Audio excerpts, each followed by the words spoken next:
резина. Живая, там ничего не делает, все нормально. Единственный минус, то, что шпилька у нас отлетела. Угу. Ладно, я попробую высверлить. Придумать.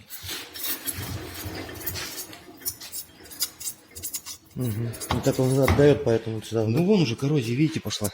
Ржавчина.